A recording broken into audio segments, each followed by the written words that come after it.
I want to do a brief video book report on this work. This is Patrick Collinson's Richard Bancroft and Elizabethan Anti-Puritanism.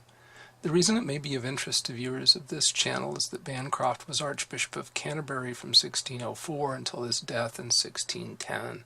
That is, during the time that the King James Version was being prepared. On page 47 of his Bible, The Story of the King James Version, Gordon Campbell asserts that Bancroft was the one who chose the translation team. He says, within 5 months of the Hampton Court Conference, Bishop Bancroft, he was Bishop of London at the time, had chosen his teams. Then on page 64 of the same book, Campbell says that Bancroft made the final revisions of the translation before it went to press. He made 14 changes in all. It is not now known what they were, but one might speculate that the changes were designed to buttress episcopacy, that is, the government of the church by bishops. As the title here indicates, this book focuses on an earlier time in Bancroft's life when he was actively engaged in the fight against the Puritans. Now, he did this while chaplain to the Lord Chancellor, Sir Christopher Hatton, and also while he was Bishop of London, starting in 1597. While Bishop of London, he tried to torpedo the Puritans at the Hampton Court Conference in 1604.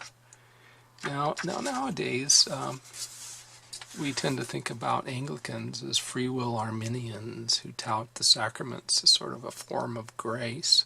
They're often equated to Catholics without a pope, but with better music. But in the 17th century, as Collinson points out here, there was a near consensus in support of Calvinism in the Church of England. He calls it the so-called Calvinistic consensus, characteristic of the Church of England. Even Bancroft was in some sense a Calvinist, and he supported the obviously Calvinistic Bishop George Abbot to be his successor as Archbishop of Canterbury. The term Anglican was not even in common use at the time. So if Bancroft wasn't an anti-Calvinist, what was his problem with the Puritans? Well, here's a key sentence. The Puritans, with their Presbyterian notions, seemed to be advocating a kind of religious republicanism. Here was a kind of religious republicanism not easily compatible with the state of monarchy which prevailed in most parts of Western Europe. In an age when the Catholic Spain attempted to invade England, when Protestants were massacred on the streets of Paris, and a group of Catholics conspired to blow up both king and parliaments, Bancroft was worried about the Puritans because he saw Puritans as leading to disobedience to the sovereign, an upheaval of the social order. A book by Christopher Goodman, who was a friend of John Knox, explained that sovereigns were to be disobeyed. So what did Bancroft do in response?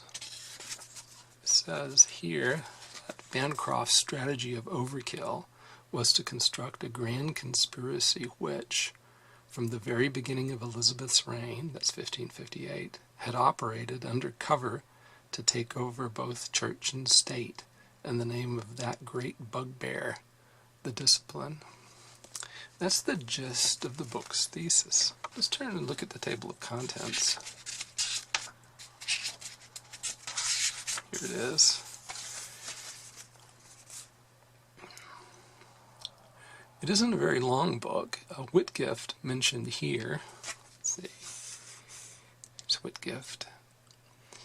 He was Bancroft's immediate predecessor as Archbishop of Canterbury. He's the one who promulgated the Calvinistic Lambeth Articles in about 1596, but he was also an anti-Puritan.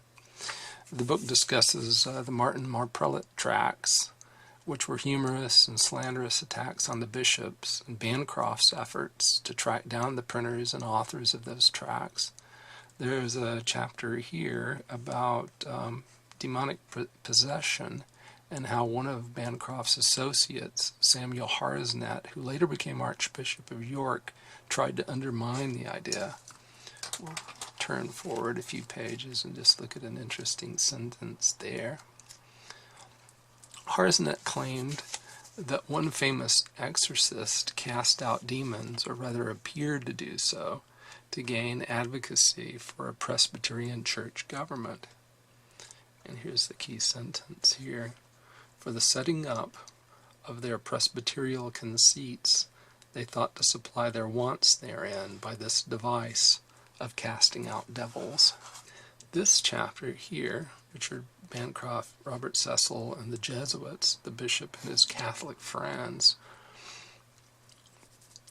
that chapter discusses Bancroft's efforts to support the more moderate Catholics, those who wanted to be loyal to the crown, and to undermine the work of the Jesuits. Chapter 11 provides some very interesting information about the Hampton Court Conference. All in all, I recommend this book. I found it quite engaging and educational. I think there are a few typos in it. For instance, on page 21, it mentions a fellow named Daring before he's actually been introduced to the reader. Here's the ISBN. I think on page 21 they meant Whitgift and not Darrell. If you're a student of the English Reformation, if you're interested in those times, I think you would enjoy reading this book. So, thanks for watching this short book report.